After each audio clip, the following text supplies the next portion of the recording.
که د دغه لوټونو حالت تاسو وکتو نو دا د جالي نه هم ډېر زیات خراب لوټونه دي. خو د دې کاکا د سادګۍ پته په دې ځای کې مونږ ته ولګېده چې په جالي لوټ باندې خو څوک نه پوهېږي، خو یو خبره خو دا لوټ د جالي نه هم ډېر زیات خراب لوټ. نسخه کې میله لګېدلې وه، میلې ته مې بوتلو نو په لار په سړک باندې مې خرڅ کړي. ښه، اعوذ بالله من الشیطان الرجیم، بسم الله الرحمن الرحیم. ډېرو عزتمندو کتونکو په دې سکرین باندې چې تاسو ته دا کوم کاکا ښکاري، د دې کاکا یو ویډیو وایرل شوی وه چې چا ورله 45,000 روپۍ ورکړې وې، جالي چې کومې زما په لاس کې دي او 2 چیلې یې ترې اغوښتې دي. که د دغه لوټونو حالت تاسو وکتو نو دا د جالي نه هم ډېر زیات خراب لوټونه دي. خو د دې کاکا د سادګۍ پته په دې ځای کې مونږ ته ولګېده چې په جالي لوټ باندې خو څوک نه پوهېږي، خو یو خبره خو دا لوټ د جالي نه هم ډېر زیات خراب لوټ دی. دا کاکا د باجوړ سره تعلق ساتي او په ضلع 400 چک نیسته کې اوسېږي. او د کاکا له ملاقات له صرف په دې وجه باندې رالم چې دا کاکا ډېر زیات غریب دی، کمزوری دی. دغه واړه واړه بچي تاسو ته ښکاري دي. کیمرامین صاحب لږ شانته د ماشوم دا کپړې راواخله چې د دې ماشوم دا حالت دی، نو د ده د پلار په انکم آف سورس څه وي، یعنې مطلب د ده ګټه به څه وي، د ده کاروبار به څه وي. ښه دی ماشوم ته وګورئ چپلې نشته، ځای په ځای چې کوم دی نو د ده هم حالت ډېر زیات ګډوډ دی. دغه امیر صاحب را سره خوا کې ولاړ دی. دا ویډیو چې مې کله وکته نو ډېر زیات خفه شوم چې پته نشته چې موږ په کومه معاشره کې اوسېږو چې یو مسلمانان او بیا پښتانه یو او بیا مونږ د خپل کور آبادېدو دپاره د بل د کور د روانېدو یو داسې پلانینګ جوړ کړو چې زمونږ دا خیال وي چې یاره دغه پیسې به زمونږ په کار راشي، خو دغه پیسې جي زمونږ په کار نه راځي. قدرمنو شروعات کوم د کاکا سره یو 2 خبرې کوم. کاکا دا راته ووایه چې دا چیلي دې چېرته خرڅ کړو؟ دا نسخه کې میله لګېدلې وه، میلې ته مې بوتلو نو په لار په سړک باندې مې خرڅ کړي. ښه، او کسان پېژنې که نه کسان نه پېژنې؟ کسان خو یاره داسې لږ دغه مې لیدلي وو، داسې ډېر اوس شناختي په دې لوټونو باندې ته لکه ولې پې نه شوې؟ تا چېرته مطلب داسې غټې پیسې مخکې اړولې راړولې لاس کې نه دي که څه وجه ده؟ یاره بس ما داسې ما خو هغوی ته وویل چې صحیح دي که نه، هغوی ویل زه صحیح دي. ښه، دا راته ووایه کاکا چې دا چیلي چېرته و؟ ستا خپل و که دا د چه و؟ دا مې اغوښتي وو. ښه، اغوښتي دي.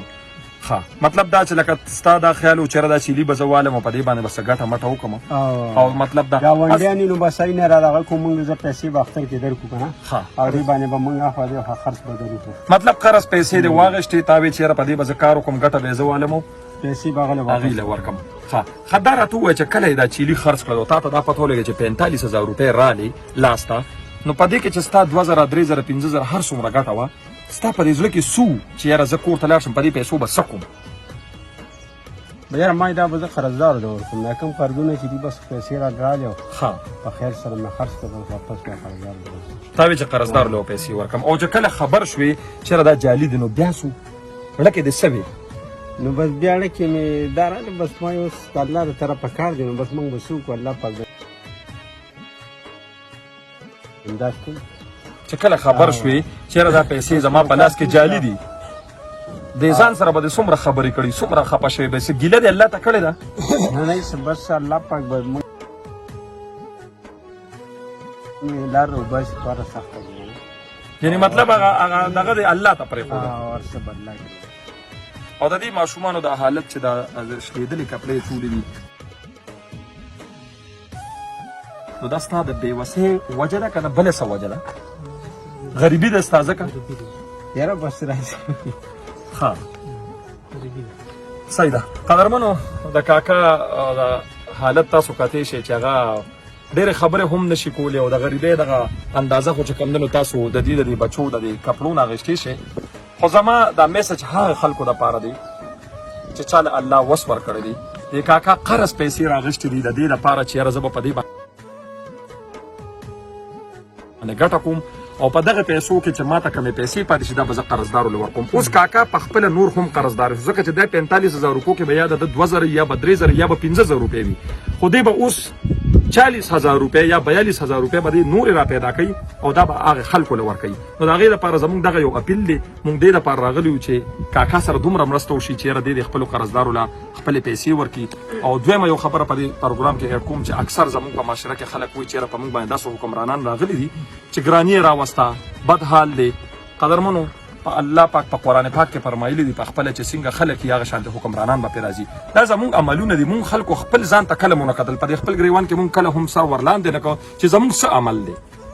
یعنی ما ابل ورځ په ویډیو کې دا خبره کړې چې دې کاکا سره چا دوکه کړې دا د انډیا نه دی راغلی دا د امریکې نه دی راغلی دا کافر نو دا به مسلمانو دا به پښتون دا به زموږ ستا په دې معاشره کې رالوی شوي بچي وو چې هغه دومره غلط کار ښه که سبا خدای دې نه کړي دا کاکا په دې مجبور شو چې د چا سره دوکه وکړه د دې به څوک ذمهوار وي یعنی دا واړه واړه بچي د دې دپاره رزق پیدا دا کول حلال رزق ګټلو ته هم چې کمدنو داسې خلک زموږ په معاشره کې شته چې هغوی حلال رزق ګټلو ته نه پرېږدي د دغه کاکا دپاره تاسو ټولو ته اپیل دی کاکا سره موبایل نشته د موبایل نمبر به دا ملګري تاسو ته په خپل ووایي چې دې ملګري موږ سره رابطه کړې نومان نوم یې دی او د سره تاسو رابطه کولی شئ د کاکا سره تاسو خبرې هم کولی شئ په خپل او د ده په ترو تاسو دې ته خپل امداد رالېږلی شئ نومان به یې لږ د خپل موبایل نمبر راته زما موبایل نمبر دی په دې باندې واتساپ هم دی 0317 97 234 یو ځل بیا ووایه 0317 97 234 ډېره واتساپ هم دی جی او دغه د ما موبایل نمبر دی پرمنټ نمبر دی ټیک شو ډېره مهرباني قدرمنو دغه ملګری د دې کلي دی د دې ځای دی که تاسو کاکا سره هر څنګه امداد کول غواړئ هر څومره مرسته کول غواړئ دا یو وخت دی دا 10 ورځې ډېرې زیاتې چې کمدنو دا قیمتي ورځې دي په دې کې که تاسو خپل خیرات یا مطلب داسې صدقه وباسل غواړئ دا کاکا یې مستحق دی دغه بچي مې تاسو ته ښکاره کړل چې دې وړو وړو بچو دپاره دغه کاکا حلال رزق ګټي او داسې یو دوکه ورسره وشوه دا زمونږ او ستاسو د ټولو په شریکه باندې دا فرض دی چې دې کاکا سره به خامخا د خپل وس مطابق منډه وو ما سره چې زما په جیب کې څه دي هغه به زه دې کاکا له د خپل طرف نه ورکم دا 6000 روپۍ واخله کاکا دا زمونږ د طرفه تاسو واخله دا واخله خیر دی دا د لمونږ درکړئ او نور به چې کمدنو د کاکا د حالت په تاسو باندې پرېږدم او انشاءالله تاسو کې یعنی په پښتنو کې داسې غیور پښتانه شته چې انشاءالله د کاکا ته به د خپلې پیسې واپس ورکوي او د ده د حالت په واپس خپل حالت ته راولي یو جهان مننه ډېره مهرباني د لوی الله په امان